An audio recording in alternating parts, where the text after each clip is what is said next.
Bonjour, je suis le docteur Renaud Chiche, chirurgien viscéral et digestif à la clinique Geoffroy-Saint-Hilaire à Paris.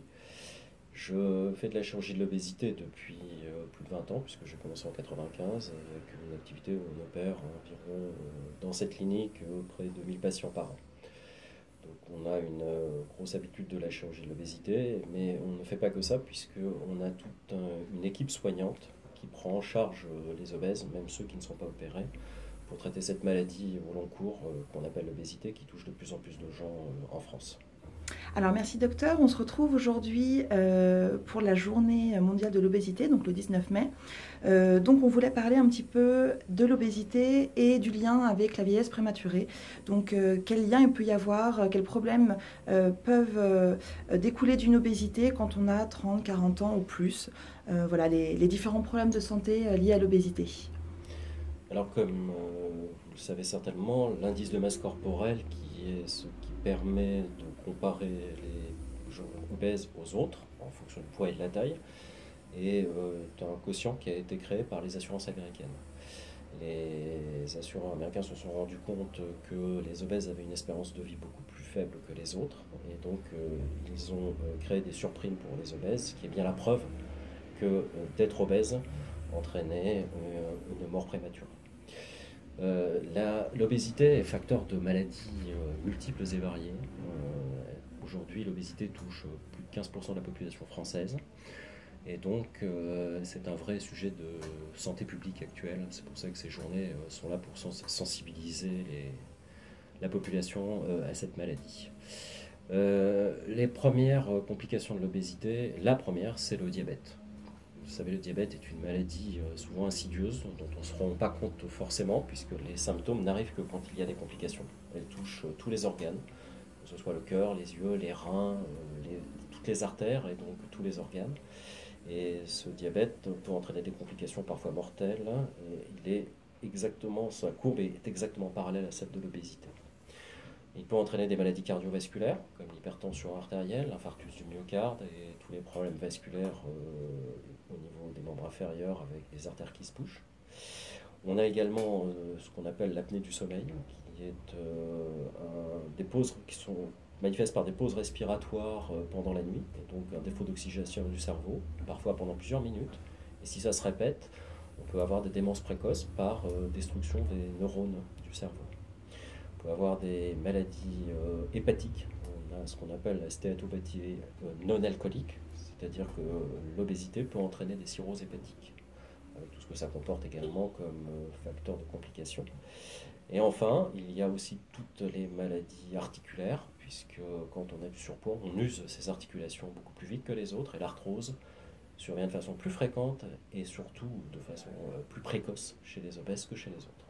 Enfin, il faut savoir que la fréquence des cancers est plus importante chez les obèses que dans la population normale. Y a-t-il des cancers en particulier qui touchent les Plutôt le obèses? côlon et le sein. D'accord. Donc, on a vu toutes ces maladies liées à la maladie de l'obésité. Qu'est-ce que vous proposez, vous, docteur, comme solution à l'obésité quand on a voilà, 40 ans ou plus? Quelles sont les différentes solutions? Alors, il est clair que moi je suis chirurgien digestif et je n'opère pas de malades qui n'ont pas essayé, au moins pendant plusieurs années, de faire vraiment des régimes bien encadrés. Alors, les régimes, il faut que ça soit fait par des personnes compétentes, c'est-à-dire des diététiciens ou des nutritionnistes. Ne pas faire des régimes, à mon avis, qui soient complètement déséquilibrés. Vous vous souvenez des régimes hyperprotéinés qui ont été à une époque à la mode, mais qui ont été une catastrophe, puisque tous ces gens-là ont repris plus de poids qu'ils n'en perdaient. Et donc, il faut que les patients d'abord essayent, dans de bonnes conditions, de perdre du poids avec des régimes. Ça marche quand même, avec un faible taux de réussite, mais il y en a quand même qui y arrivent. Donc, il faut passer par là. Ensuite, ce n'est qu'en cas d'échec de tous ces traitements médicaux, parce qu'aujourd'hui, médicaux, il n'y a que les régimes, parce que tous les traitements médicaux, en termes de médicaments, ne sont pas efficaces, ou alors, quand ils ont été efficaces, ils ont été dangereux. Regardez le Mediator, et avec tout le scandale que ça a fait. Donc pour l'instant, on n'a pas trouvé de traitement miracle. Et donc malheureusement, pour l'obésité sévère, celle qui concerne des gens avec des IMC très importants, aujourd'hui, il n'y a malheureusement que la chirurgie pour ces patients pour les guérir de leur obésité. Alors, dans le type de traitement, vous avez le plus ancien, c'est l'anneau, la gastroplastie, qui consiste à cercler l'estomac avec un anneau ajustable. Cette intervention qui a été très en vogue il y a 15-20 ans est aujourd'hui plutôt abandonnée parce qu'elle n'est pas très physiologique. C'est-à-dire que ça n'empêche pas les gens de grignoter, ça entraîne un comportement déviant puisqu'on est bloqué avec des aliments solides, donc on mange plutôt des trucs qui passent tout seuls, et donc beaucoup de sucreries, et même ceux qui n'étaient pas grignoteurs le deviennent avec un anneau, ce qui fait qu'on a un peu abandonné cette technique. La technique la plus pratiquée actuellement en France, c'est ce qu'on appelle la gastrectomie longitudinale. Ça consiste à enlever les 2/3 ou les 3/4 de l'estomac de façon longitudinale pour ne laisser qu'un tube gastrique. On appelle ça aussi la sleeve gastrectomie, comme ça parce que sleeve veut dire manche, et on transforme l'estomac en une sorte de manchon.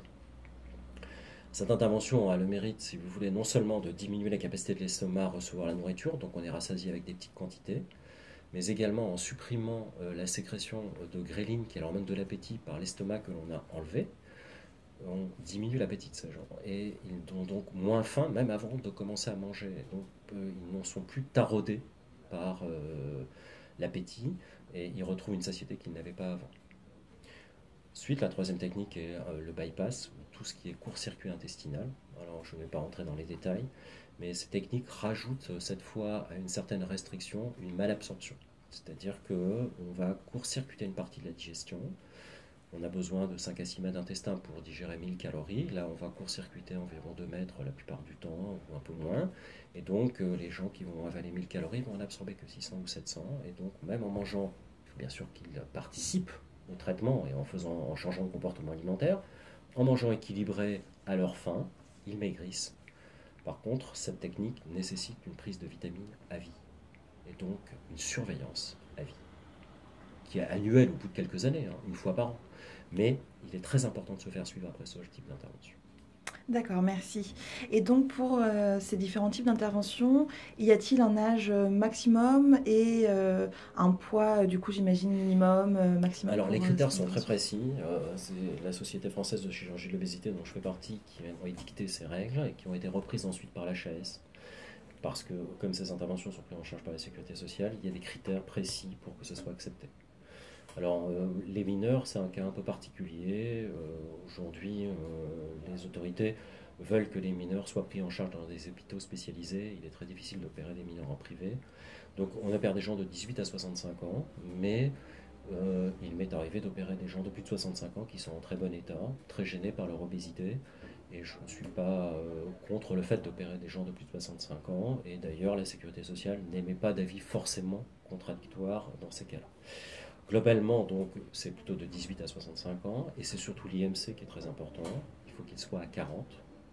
Pour vous donner un ordre d'idée, pour quelqu'un qui mesure 1m60, ça fait à peu près 110 kg, un IMC à 40. Et à partir de là, vous pouvez être opéré, être éligible à cette chirurgie. Ou entre 35 et 40, donc ça veut dire 90 kg pour quelqu'un d'1m60, 35 pour vous donner un exemple. Mais là, il faut qu'il y ait des complications liées à l'obésité, c'est-à-dire hypertension, diabète, cholestérol, apnée du sommeil. Ensuite, il est bien évident qu'il faut que ces patients aient prouvé qu'ils aient essayé avant avec d'autres techniques non invasives, c'est-à-dire les régimes, les prises en charge diététiques, les prises en charge psychologiques, pour prouver qu'il n'y a pas d'autre solution que la chirurgie. Puis vous avez bien évidemment toutes les contre-indications, c'est-à-dire des gens qui ont des troubles du comportement alimentaire qu'il faut traiter psychologiquement avant, des contre-indications à l'anesthésie générale ou des maladies qui font que l'anesthésie devient dangereuse. Dans ces cas-là, effectivement, on ne perd pas ces gens-là. D'accord. Merci beaucoup, docteur. Si nos internautes ont des questions pour vous, ils nous les transmettront et nous les ferons suivre pour que vous puissiez y répondre. À bientôt pour une prochaine vidéo. Merci. Au revoir.